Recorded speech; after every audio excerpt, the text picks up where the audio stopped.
Première image dans cette édition, une action symbolique de l'armée du salut. Elle est en place depuis vendredi à LM. 10 bénéficiaires donc des aides de cette fondation ont été photographiés par Marc Mourier. Un cliché qui a été ensuite imprimé pour chacun en très grand format et collé ensuite sur des murs prêtés par la ville. L'objectif ici est de montrer que ces personnes existent et qu'elles ont leur place dans la société. Comme le projet artistique le souhaite également, ces collages viendront disparaître avec le temps et les dégradations naturelles qui arriveront. Ce projet est cofinancé par le Conseil régional et il vient aussi aider les participants à écrire une pièce de théâtre et des chansons issues de la tendance slam. De quoi mettre en valeur le potentiel de ces personnes. Louis Caillé, notre journaliste, a pu d'ailleurs les rencontrer lors de cette pose de photos. Petit quoi, très petit quoi. Faut dire la vérité parce que quand on se voit en grand, on se sent carrément petit mais fou. On était tous ensemble, on a bien ri, on a bien rigolé, on a bien déconné. Franchement ça s'est super bien passé quoi. Rien à dire du tout quoi. C'est une liberté d'expression, la liberté de vivre. Pour moi c'était naturel quoi. De la culture également dans cette édition, on revient sur la visite de Francis Huster. Le comédien était hier à la Fnac de Lille. Il vient de terminer le livre L'énigme Stefan Zweig aux éditions Le Passeur. Alors dans cet essai, Francis Huster tente de percer le secret du suicide de cet auteur autrichien. Cet écrivain du début du XXe siècle qui s'est donné la mort en compagnie de son épouse. C'était en 1942 au Brésil, connu pour avoir écrit Le joueur d'échecs. Cet écrivain autrichien n'aurait en fait pas supporté de voir le monde à l'agonie durant la Seconde Guerre mondiale. Et il aurait ainsi préféré en finir plutôt que d'assister à la prise du pouvoir nazi. Après Albert Camus, c'est donc le deuxième auteur sur lequel le comédien Francis Huster se penche ici. Idil Gunay était hier donc à ses côtés à la Fnac de Lille afin de faire le point sur cet ouvrage.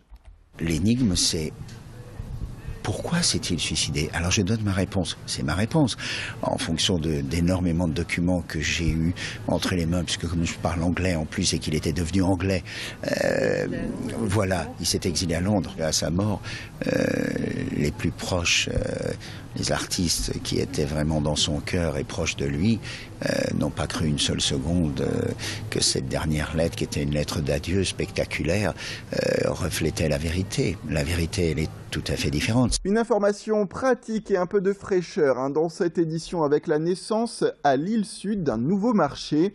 Depuis 3 semaines, les habitants donc du quartier peuvent se rendre le mardi sur la place Martin Luther King à la rencontre des commerçants pour des produits frais qui sont à leur disposition. Le marché répond selon la mairie à une forte demande des concitoyens, surtout depuis la fermeture d'un Intermarché. C'était il y a 1 an dans le quartier. Un rendez-vous donc qui vient apporter un peu plus d'animation locale avant l'arrivée l'année prochaine, rappelons-le, de l'Illénium, un grand centre commercial. Céline Huret, en attendant, a été à la rencontre des nouveaux adeptes de ce petit marché de quartier. On écoute, je vous le propose, leur réaction. C'est positif, ça permet surtout aux personnes âgées qui n'ont peut-être pas de moyens de locomotion, qui ne peuvent pas aller facilement chercher des produits frais, poissons, etc.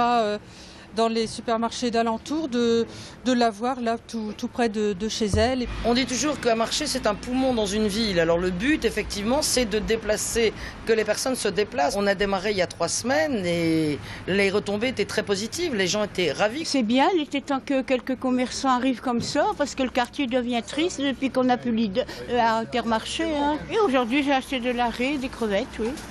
On termine ce journal avec notre semaine spéciale Waterloo, l'occasion de mieux connaître cette ville frontalière entre Roubaix et Tourcoing.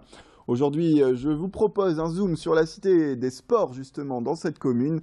Un lieu dédié en premier lieu au sport de combat avec 2 dojos, une salle d'armes pour l'escrime et une salle de boxe. Dehors, la structure fait aussi état d'un terrain de football en herbe et d'une base de baseball. Un lieu qui fait, comme vous le voyez sur ces images, le bonheur des jeunes dans la commune, très friand de ces sports de combat.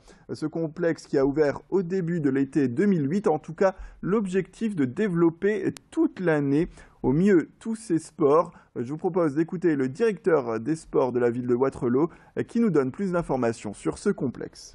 Historiquement, c'est un lieu qui avait accueilli des finales de championnat de France, de Coupe de France sur le temps du football. Ça, c'est ce qui se passait sur le terrain qui est encore juste à côté.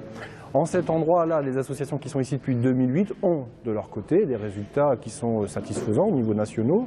Je pense à l'escrime, je pense au karaté, je pense aussi surtout à la boxe, qui a des sportifs, alors peut-être pas collectivement, mais qui arrivent à identifier isoler certains boxeurs qui ont des résultats nationaux, qui intègrent les équipes de France. Et je peux même comprendre qu'il y a des boxeurs qui vont participer au prochain championnat du monde. C'est la fin de cette édition. Merci à toutes et à tous de nous avoir suivis. Tout de suite, la météo et l'infotrafic.